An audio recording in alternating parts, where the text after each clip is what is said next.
Şimdi size bir isimden bahsedeceğim. Iamblichus. Batı düşünce tarihinde adı hem büyücülükle hem de çok derin bir felsefeyle anılan, yüzyıllarca yanlış anlaşıldıktan sonra adeta yeniden keşfedilen bir filozof. İşte bu bölümde onun ruhun ilahi yolculuğuna dair o sıra dışı felsefesini aydınlatmaya çalışacağız. Düşünün, 19. yüzyılın en önemli düşünürlerinden biri, Iamblichus'un felsefesi için tam olarak bunu söylüyor. İşte bu söz aslında ona yönelik yüzyıllar süren ön yargının adeta bir özeti gibi. Sanki onun eserleri Yunan felsefesinin o saf rasyonelliğinden bir sapmaymış, böyle büyüyle, akıl dışılıkla dolu, kaotik bir yığınmış gibi görülüyordu. İyi de bu kadar basit mi gerçekten? Yani bu olumsuz yargı hikayenin tamamını anlatıyor olabilir mi? Karşımızda rasyonel felsefenin sonunu getiren bir büyücü mü var yoksa çok daha derin, çok daha incelikli bir sistemin mimarı mı? Gelin işte bu sorunun peşine düşelim. Peki, yol haritamız ne olacak? Önce bu filozofun neden böyle gözden düştüğünü bir anlayalım. Sonra onun o muazzam kozmik hiyerarşisine, evren tasavvuruna bakacağız. Ruhun inişi dediğimiz o büyük ikilemi ve bu ikileme bulduğu o radikal çözümü, yani teurjiyi masaya yatıracağız. Ve en sonunda da ardında bıraktığı kalıcı mirası konuşacağız. Evet, başlayalım o zaman. Iamblichus neden gözden düşmüş bir filozof olarak anılıyordu ve daha da önemlisi modern araştırmalar onu nasıl yeniden keşfetti? Bakın, yıllar yılı felsefe tarihçileri onu hep aynı şeyle suçladı. Platon'un o muhteşem rasyonel geleneğini bırakıp akıl dışılığa ve büyüye teslim olmakla. Yani sanki o Yunan felsefesinin o görkemli sonunu değil de çürümüş, yozlaşmış bir dönemini temsil ediyormuş gibi bir algı vardı. Ama sonra Gregory Scholl gibi modern araştırmacılar çıktı ve dedi ki, bir dakika, bu gördüğümüz kaosun arkasında aslında çok bilinçli bir felsefi amaç var. Yani Iamblichus'un sistemi öyle dağınık ritüellerden ibaret bir şey değilmiş. Tam tersine ruhu o ilahi kökenine geri döndürmeyi amaçlayan son derece tutarlı, yapılandırılmış bir yolmuş. Anlayacağınız, karşımızdaki kişi sadece bir mistik değil. O, kozmosu ve ruhun o karmaşık yolculuğunu inanılmaz hassas bir şekilde tasarlayan adeta bir ilahi mühendis. İşte şimdi gelin bu mühendisin o büyük planına, o taslağa daha yakından bakalım. Iamblichus'un felsefesinin temelde ne var biliyor musunuz? Her şeyin ama her şeyin tıkır tıkır yerli yerine oturduğu devasa bir kozmik hiyerarşi. Şimdi bu hiyerarşiyi anlamak için en tepeye, her şeyin başladığı o ilk noktaya gitmemiz lazım. O noktanın adı monad. Nedir monad? O, tüm gerçekliğin kendisinden sanki bir nehir gibi aktığı o mutlak, tek ve asla bölünemeyen ilahi kaynak. Iamblichus'un evreni, sudur adını verdiği bir süreçle, yani bir tür yayılım ile şekilleniyor. Şöyle düşünün, en tepede o her şeyin kaynağı mutlak birlik var, yani monad.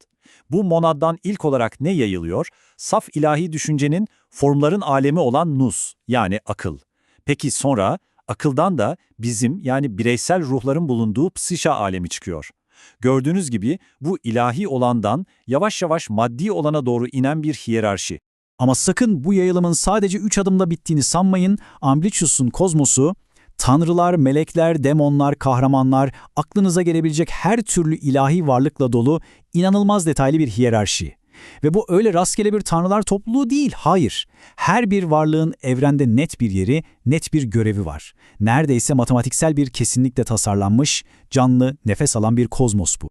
Peki, bu kadar mükemmel işleyen bir kozmik düzen içinde insanın yeri neresi? Biz neredeyiz bu resimde? İşte tam bu noktada Iamblichus'un felsefesinin kalbindeki o temel ikilemle yüzleşiyoruz. Bu karmaşık evren haritası aslında insanlık durumunun o temel trajedisini açıklamak için var. Nedir o trajedi? Ruhumuzun aslında ait olduğu o ilahi alemden kopup bu maddi dünyaya inmesi. Burada bir bedene hapsoluyoruz ve en kötüsü o ilahi kökenimizi unutup maddenin ve kaderin zincirlerine dolanıyoruz. İşte bu durum onun felsefesinin merkezindeki o devasa soruyu soruyor bize.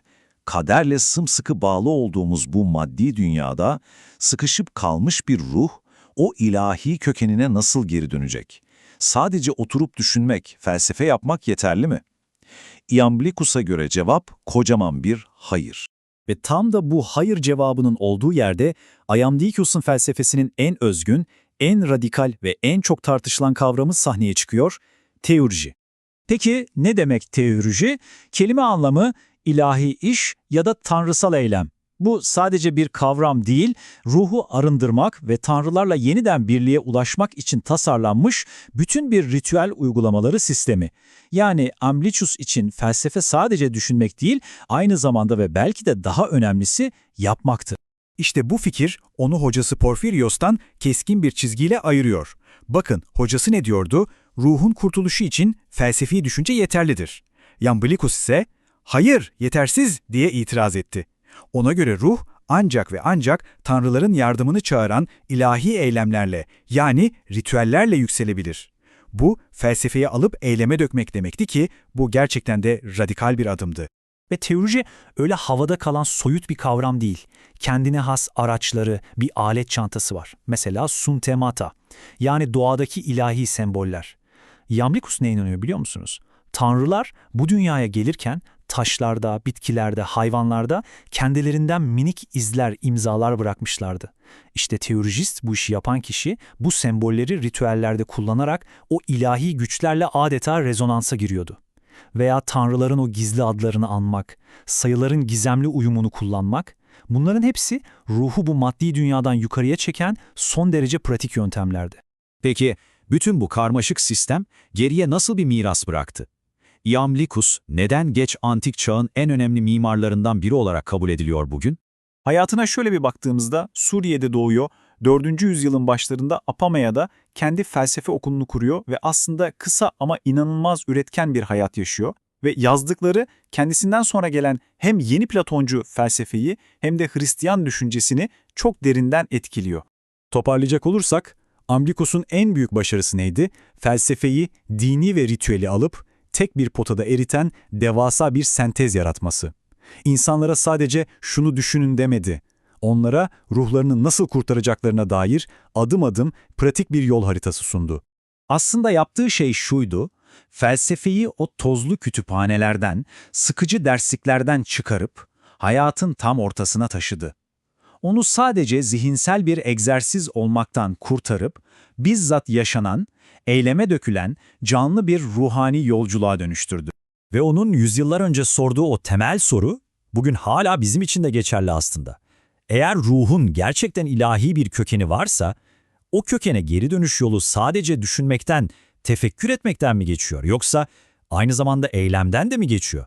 İşte bu soru hala üzerinde düşünmeye değer.